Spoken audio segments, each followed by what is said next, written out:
Ideas sometimes have a life all their own. A time comes from them, they're born, they grow, they thrive. Sometimes they dramatically transform the world around them before they explode or fade into obscurity, even sometimes reborn after centuries dormant. I think of the ontological argument for the existence of God as developed by Anselm in the 11th century. It was in large part profoundly influential and taken for granted for just centuries, so much so that philosophers like Spinoza would simply tuck it into their arguments in a nearly perfunctory fashion. Then, in basically a footnote aside, Immanuel Kant seemingly demolished it in the Critique of Pure Reason, showing that exists just isn't a predicate in the way that Anselm reasoned. The argumentative power, which had been a mainstay, a philosophical mainstay, for 700 years, it just evaporated. And then, some centuries later, Kurt Gödel adopted a modal version of that same argument, such that by theological necromancy, the argument, the ontological argument, might live again, valid if not sound and risking modal collapse all the while. The Renaissance also saw the meteoric rise of a renewed ancient philosophy, Hermeticism. This Greco-Egyptian philosophy of salvation was heralded by luminaries of the time as a source of primeval wisdom, which would ultimately renovate all of philosophy and spirituality.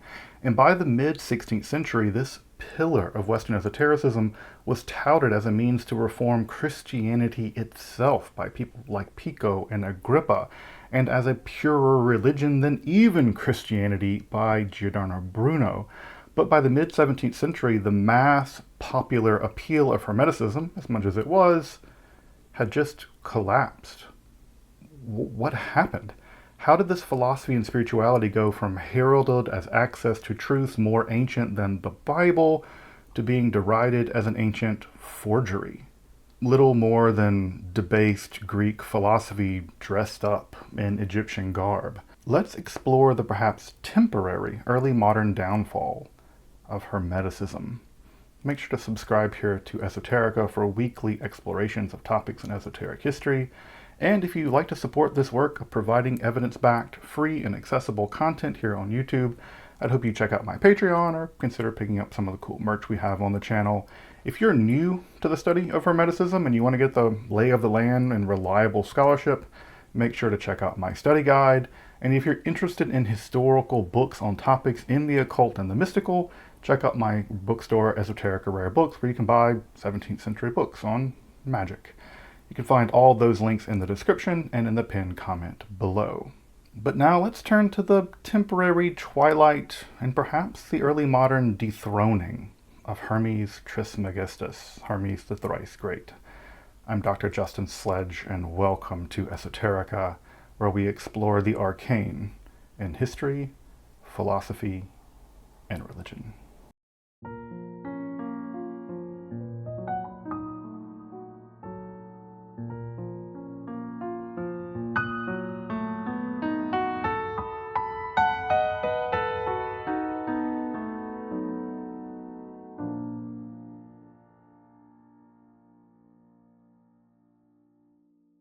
The story is now legendary. Greek refugees following the fall of Constantinople come to the court of Cosimo de' Medici bearing precious ancient wisdom.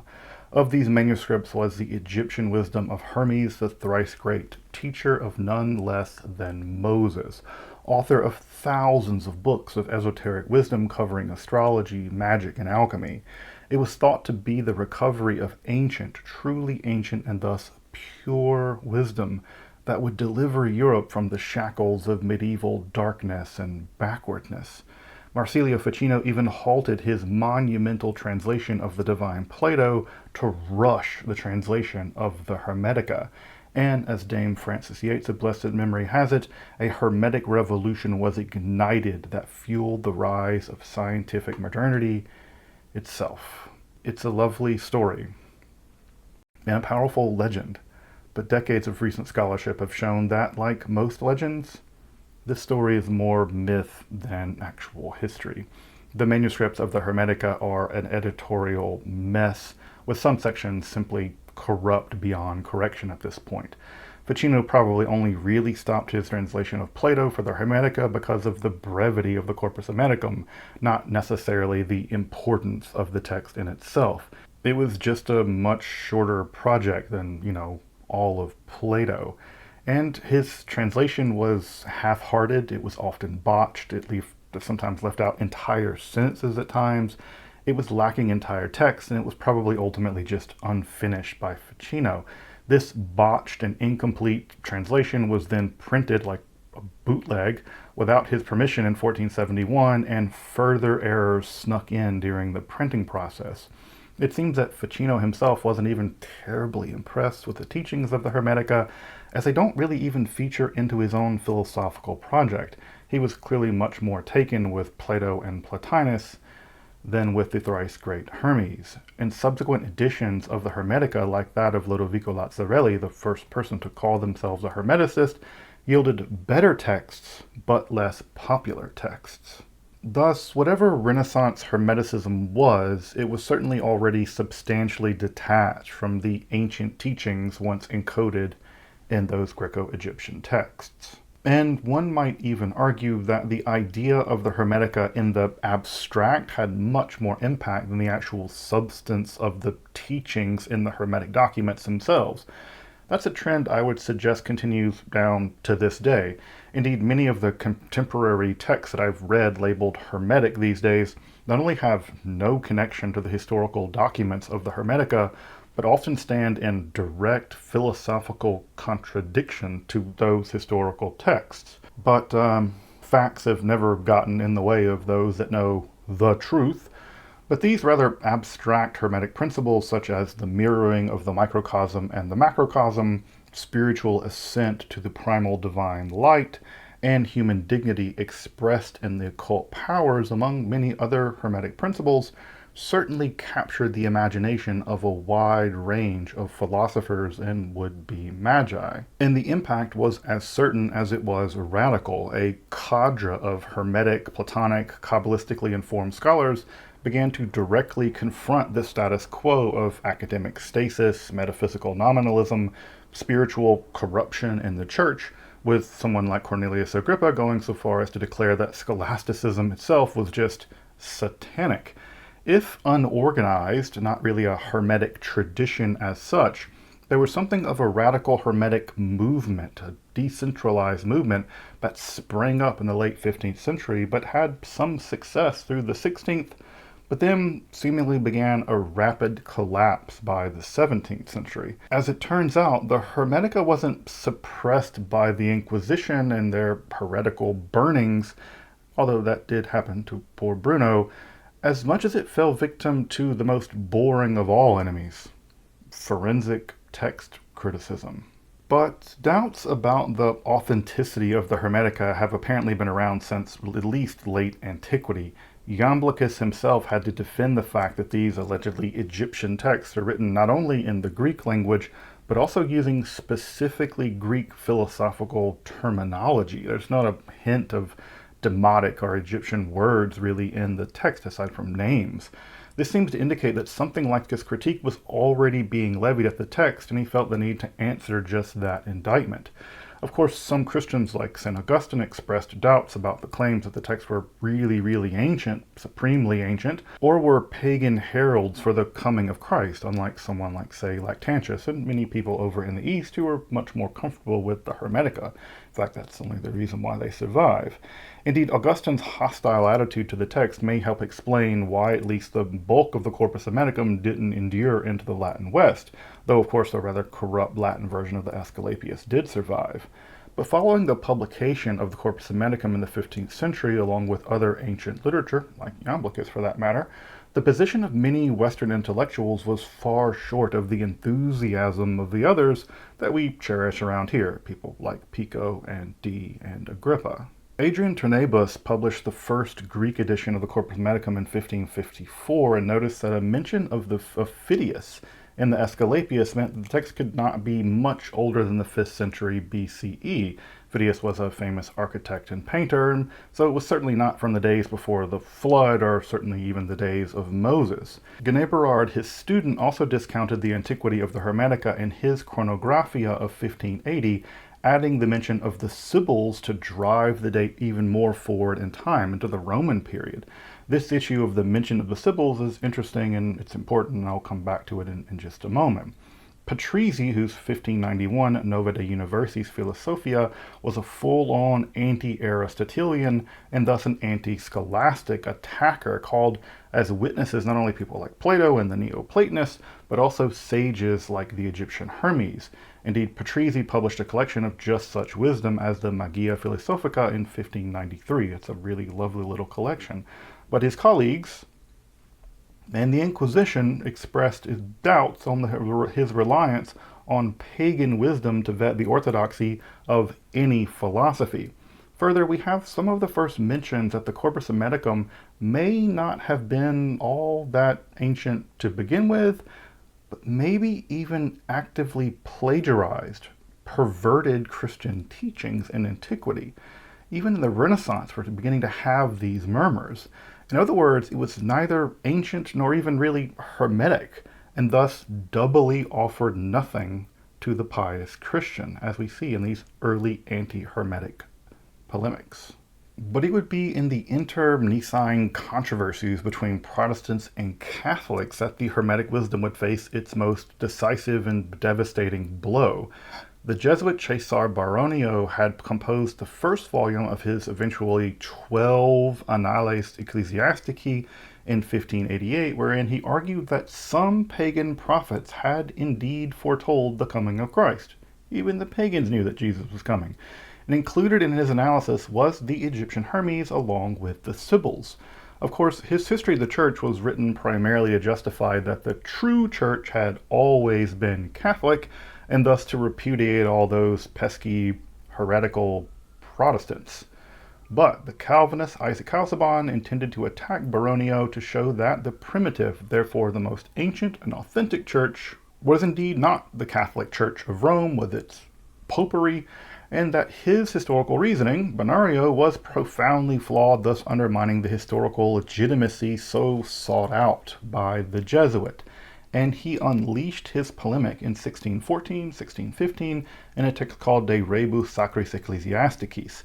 And in part, Casaubon brings to bear his humanist learning, especially in knowledge of ancient Greek sources, along with a pretty good dose of his own dogmatic Calvinist sensibilities, but to bear on the question of not only the antiquity of the Hermetica, but even on the question of the authenticity of the Hermetica at all.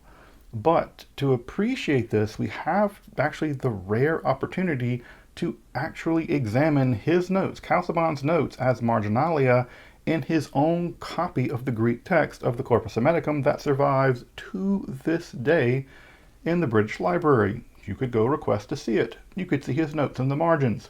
And in those margins, we see his text-critical mind, informed by an encyclopedic appreciation of the world of Greek literature, from Hesiod and Herodotus to biblical, philosophical, and patristic literature. And he begins to act as so much acid as a critique to the Hermetica using those weapons. And Casaubon's criticism of the Hermetica basically takes three forms. In the first place, the language is just wrong. The Greek of the Corpus Hermeticum is clearly not the archaic Greek that we'd expect. It doesn't even read as ancient as Herodotus or Plato. As he has it, it has no trace of antiquity, no crust, and none of the patina of age that we should surely expect for a text so profoundly ancient. Indeed, the language seems not to belong to any Greek earlier than that of the time of the birth of Christ, according to Casaubon. Further, the writer of the text isn't even thinking in Egyptian, even deriving an etymology of the Greek term kosmos from kosmein, to adorn, a derivation that doesn't make any sense outside of Greek. And Casaubon's philological analysis is still, to this day, pretty mighty to behold even centuries later. It truly has a kind of forensic detective quality to it that still impresses me down to now. Secondly, Casaubon zoomed in on the specific language used to frame the doctrines of Hermeticism, and what he found there really shocked him. Rather than appearing as archaic pagan Egyptian wisdom, what he seemed to see before his eyes was a thinly veiled rehashing of notions taken from the Bible itself, specifically from the book of Genesis and from the Gospel of John, but also from the Timaeus of Plato. He points to phrase after phrase in which the Hermetic doctrine, as much as it was according to him, was actually described in the Septuagintal biblical language or just debased from other philosophers of the time. Worse still, some of the most technical philosophical discussions in the Corpus Hermeticum were framed in language surprisingly similar to that of Pseudo-Dionysius the Areopagite, pushing the text centuries perhaps into the Common Era. As Casaubon puts it, this impostor stole not only the sacred doctrines, but even the very words of sacred scripture. Finally, the notion that God revealed his salvific wisdom to pagan Egyptians before even providing the Jewish people their slender rays of the truth, always need a good little dose of anti-Semitism and all this stuff, makes no sense in the light of Paul's teaching that the period of time before Christ was simply one of ignorance, such that, as noted at Colossians 1:16, the mystery that had been kept hidden for ages and generations, but is now, only now, disclosed to the Lord's people, that is to say, with the coming of Christ. Therefore, there wasn't any pagan revelation prior to the one of Christ. Casaubon's conclusions are simply damning. The Hermetica is late rather than archaic. It thus didn't predict the coming of Christ. It basically plagiarizes biblical texts to express a corrupt version of Greek philosophy, just basically dressed up in Egyptian garb, all of which is either redundant or heretical for Christians. In effect, the text is an ancient forgery written during the Christian period, perhaps even to compete with Christianity, and any church that bases its authority on such a text is either utterly deluded, stupid, or downright pagan. And again, as I said, even reading his text hundreds of years later, one still marvels, or recoils in horror, depending on how hermetic you are, at the forensic analysis brought to bear on the text. It's 17 pages of sustained analysis. But is he right? Well, yeah and no. He was correct to push the date of the text of the Corpus Hermeticum as we have them into the Common Era. That seems certain. But does that imply that the wisdom contained within them isn't actually older or fundamentally non-Egyptian? Well, no. Scholarship now contends that beneath the veneer of the technical Greek philosophical language is in fact a more ancient soteriological school originating among the Egyptian priesthood. Does the Hermetica know Israelite literature or Plato? Well, it seems so to some degree, but to claim that it's plagiarizing that literature, much less a Christian forgery, is just rejected by basically all of scholarship. Like much progress in scholarship, Casaubon just overpendulates in his findings and especially in his conclusions, most likely due to his Calvinist or at least his rapidly anti-Catholic dogmatism. He was correct in several key points, but his overall position was a good bit of an overcorrection.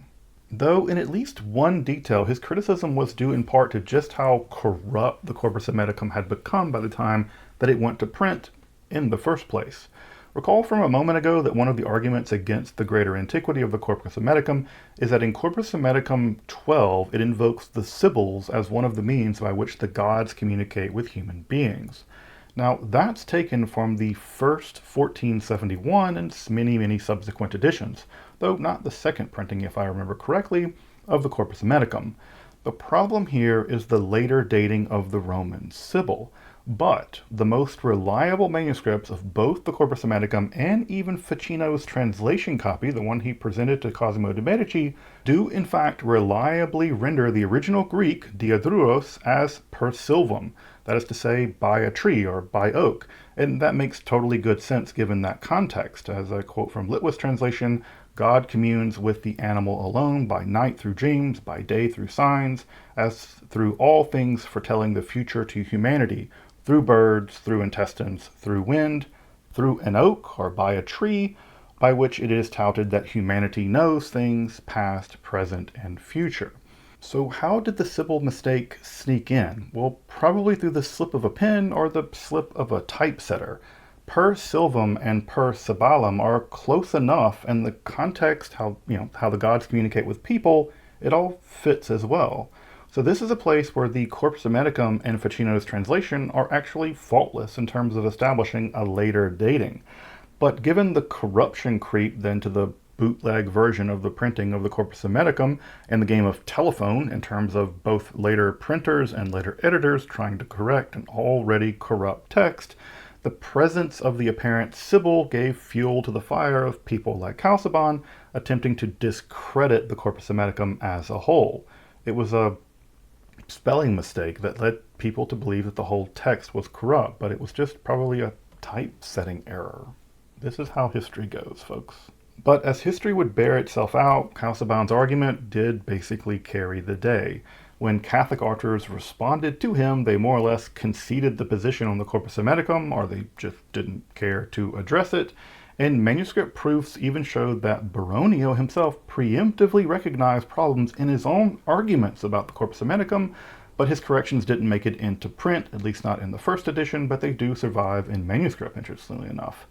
The later 17th century Republic of Letters basically agreed with Casaubon as well, thus expelling Hermes from the Proto-Enlightenment as just an ancient forgery or a mere debased Greek philosophy, a position that was actually held among philosophers and historians until basically the late 20th century. Of course, there were more moderating views. Conring held that while some of the texts of the Corpus Hermeticum, especially 1 and 4, did adopt Christian language, others may very well have been much, much more ancient and did contain Egyptian wisdom. Thus, he agreed with Patrizzi against Ficino that the Corpus Hermeticum as we've obtained it does not contain a completely unified, internally coherent doctrine of Hermeticism as such. And indeed, this idea of the Corpus Hermeticum as we have it as internally less coherent is actually making its way back into vogue among contemporary scholarship, which is laboring away attempting to separate the original core Corpus Hermeticum from allegedly ancient Gnosticizing commentaries, external glosses which have made their way into the text, and other forms of intrusion, assuming that Christian Wilberg does eventually publish his critical edition of the Corpus Hermeticum. Still waiting on that one. Might be waiting for a while. Perhaps the greatest defender of the Corpus Hermeticum as a truly ancient Egyptian wisdom was the Cambridge Platonist Ralph Cudworth, who has the most English name imaginable, and the Catholic polymath Athanasius Kircher. Cudworth, in his 1678 The True Intellectual System of the Universe, which is a title, argued that the Corpus Hermeticum did contain a deep core of Egyptian wisdom despite its Greek language and Christian interpolations, and even the presence of seemingly Platonic doctrines in the Corpus Hermeticum could just be explained by the fact that both the Corpus Hermeticum and Plato had both learned from Egyptian sources. It had a common root. Kircher, who Grafton describes as the most learned of madmen, strains credulity, if we're going to be honest, by attempting to argue that Greek and Egyptian they're actually not that different from each other, given the common bridge of Coptic. Despite the lateness of Coptic, it seems to solve one problem and reinforce another one. Indeed, he suggested that Egyptian and Greek were as similar as Italian and Spanish, and thus philosophical cross-pollination between the two was just an easy task, a statement that simply boggles the mind if you know anything about those languages. Of course, many mystically minded people simply did what most religious people do, and they just happily ignored the problem altogether. Again, eternal primeval wisdom need not answer to the grubby details of forensic, historical, linguistic analysis. However, the final triumph of Casaubon's dismissal of the Corpus Hermeticum as a two-bit ancient forgery would come in the form of Johann Jakob Brücker's monumental 1742 Historia Critica Philosophiae. And now this is a topic I want to come back to a lot, and one that Wout Hanegraaff has written on brilliantly at length. But Brücker's History of Philosophy in 5 and then 7 volumes and published in English in 1791 not only just sidelined ancient Hermetic and even Neoplatonic philosophy, but also all those early Renaissance and early modern philosophers influenced by that philosophy. For Brucher, if ancient material was just a forged scam like the Hermetica or just superstitious and religious nonsense in the form of Iamblichus, then everyone from Ficino, Pico, Reuchlin, Agrippa, Bruno, Dee, etc., all of them, they were just all dupes, building castles upon a foundation of sifting sand and forgeries. Thus undermined, what we now call Western esotericism was then just cast into the intellectual dustbin, and given the foundational precedent set by Brucher's history of philosophy, all hitherto histories of philosophy, including the ones that I really love, have basically followed his conclusions more or less unconsciously. Hence, occult philosophy largely being erased from the history of philosophy generally, and thus revealing just the impact, or at least some of substantial part of the impact, of Casaubon's attack on the Corpus Hermeticum. Of course, esoteric currents persisted through this attack, and they thrived despite Casaubon and Brucher, again, have people happily ignored or just were ignorant of these kinds of critiques. And would-be Rosicrucians, the Theosophy of Jakob Böhme, the rise of spiritual alchemy with people like Valentin Weigel, the Cambridge Platonists, as I've mentioned, and the wider Romantic reaction, and eventually the 19th century occult renaissance, etc., they all played a role in maintaining the continuity of the Western esoteric currents, though I wouldn't say tradition, of currents in philosophy, praxis, and spirituality. But what basically began as a pet peeve of Isaac Casaubon and a larger battle between Calvinists and Jesuits on the history of the Church did have a shockingly substantial impact on the entire development of Western esotericism, precisely as esotericism, and thus, by extension, this material and this whole channel live in substantial degree in the shadow of those 17 pages of forensic linguistic analysis of Corpus Hermeticum published by Isaac Casaubon in 1615. This episode would not have been possible without Grafton's wonderful article, Protestant versus Prophet, and Walter Hanegraaff's amazing text, Esotericism in the Academy. Those are both wonderful texts, and Hanegraaff's book is one I want to come back to at length, especially on the topic of Brucher's history of philosophy. Though, sadly, Casaubon's attack on the Corpus Hermeticum just hasn't been translated to English, to my knowledge, and at only 17 pages, I think it'd be worth someone's time given its decisive role in the history and reception of the Corpus Hermeticum in general, and its impact on Western esotericism more generally. If you want a really great translation of the Corpus Hermeticum, I'd really point you in the direction of my friend and colleague, Dr. David Litwa, who will include his translation in the link below. But you should also check out his really amazing channel on YouTube that covers topics in Gnosticism and Hermeticism. But of course, we're not nearly done covering these kind of topics here on the channel, so tune back in. Until then, I'm Dr. Justin Sledge, and thank you for watching Esoterica, where we explore the arcane in history, philosophy, and religion.